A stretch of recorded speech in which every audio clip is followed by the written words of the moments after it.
Son message politique fut alors le suivant: « Ce qui m'intéresse, ce n'est pas le passé, mais l'avenir du pays. » Interrogée sur RTL, elle déclara « Moi, je suis une maman de 3 enfants. Je veux parler de leur avenir à eux et de demain, pas d'hier. » Pour Marine Le Pen, il fallait définitivement quitter le terrain de l'histoire pour se focaliser sur les préoccupations des Français. Dans À Contre-Flot, elle écrivit « L'objectif de Génération Le Pen était de mener aussi un combat sur ce terrain-là. Pouvoir et savoir imposer nos nuances, l'équilibre des propositions qui sont les nôtres et que nous ne pouvons exprimer faute de temps. Ce constat en amenait évidemment un autre. Nous devions cesser l'évocation de sujets qui, d'un autre temps, créaient des polémiques et nous éloignaient des vrais soucis de nos compatriotes. Ces polémiques qui continuent à renforcer la caricature, à nourrir les accusations formulées de manière récurrente contre notre mouvement. Nous ne devions plus, non plus, avoir la moindre indulgence à l'égard d'individus dont la provocation gratuite fait le jeu de nos adversaires et sont éminemment nocifs pour nos idées. » Seulement voilà, Marine Le Pen sait que ses électeurs veulent une France sans bordel. J'y reviendrai. Par conséquent, elle veut remettre la France en ordre. Pour beaucoup toutefois, le seul mot « ordre » signifie que la dédiabolisation est une tromperie. Au fond d'elle, Marine Le Pen serait restée, comme son père, une nazie adepte de l'ordre. Cela dit, allons plus loin. Oublions les antifas et revenons au Rassemblement national qui souhaite être proche du peuple français. En janvier 2024, quelles étaient les 4 préoccupations prioritaires des Français ? Le pouvoir d'achat, la sécurité, l'immigration et la protection sociale. Ces préoccupations seront reprises dans le programme de Jordan Bardella.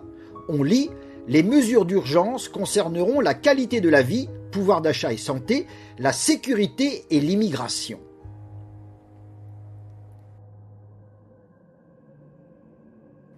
Il semble qu'à la longue, cette stratégie fonctionne.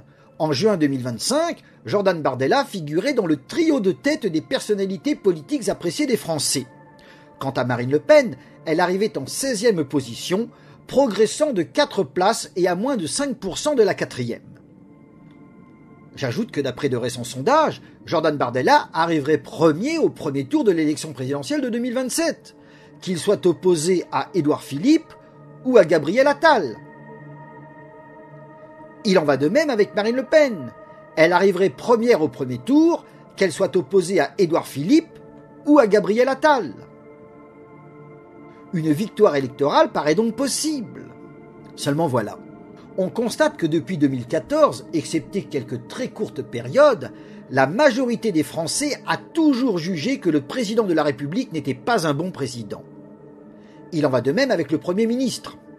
Par conséquent, depuis plusieurs années déjà, le Front National, devenu Rassemblement National, aurait dû remporter un scrutin d'ampleur nationale. Or, il n'en a rien été.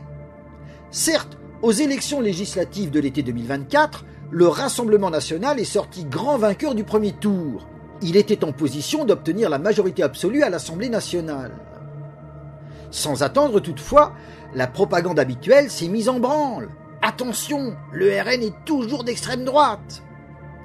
Après 20 ans de dédiabolisation, on pensait que la manœuvre échouerait. Mais tout comme en 2002, des gens sont descendus dans la rue pour manifester contre le péril brun, avec toujours des références à l'histoire ou à la mémoire. L'analogie d'éduction refaisait surface, provoquant le même réflexe d'urgence. Tous contre le RN, face à l'extrême droite, l'urgence d'un sursaut global.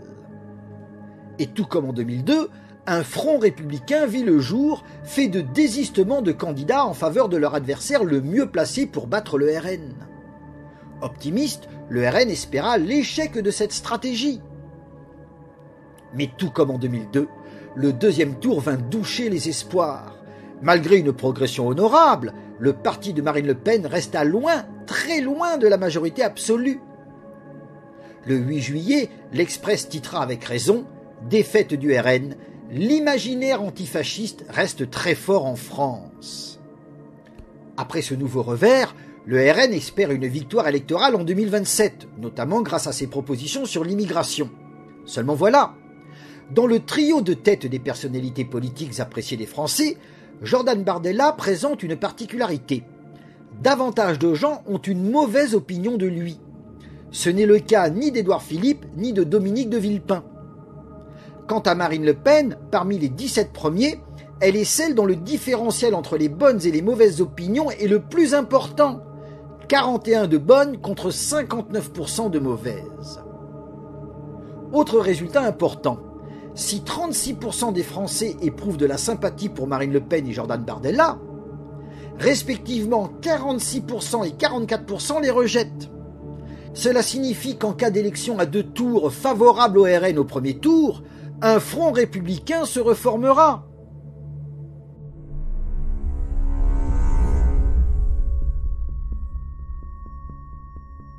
Allons plus loin. Oui, supposons que je me trompe et qu'en 2027, une majorité de l'électorat ouvre les portes du pouvoir au tandem Le Pen-Bardella. Ce sera sur un projet politique destiné à tendre au bonheur individuel et à la prospérité collective. L'ordre des mots dans la phrase est très important. Les instances du RN ont en effet compris que pour nos contemporains, les intérêts particuliers passent devant le bien commun. Plus exactement, la prospérité n'est là que pour servir son petit bonheur personnel. Cette autre étude sociologique le confirme. Les Français veulent habiter des villes ou des bourgs sécurisés, propres et actifs commercialement. Autrement dit, ils veulent consommer en toute tranquillité dans un environnement aseptisé. La société dont ils rêvent est celle des années 50. C'est la France d'Amélie Poulain, avec ses petits bars et ses supermarchés familiaux où l'on parle entre Français blancs. En résumé, les lecteurs du RN veulent une France sans bordel. Ils rêvent de la douce France de grand-papa et de grand-maman. Je puis les comprendre et je n'éprouve nul mépris à leur encontre. C'est même pour eux que je combats. Car j'en ai conscience, tout le monde a besoin de paix et de bonté afin d'atteindre le bonheur et d'éviter, autant que faire se peut, la souffrance.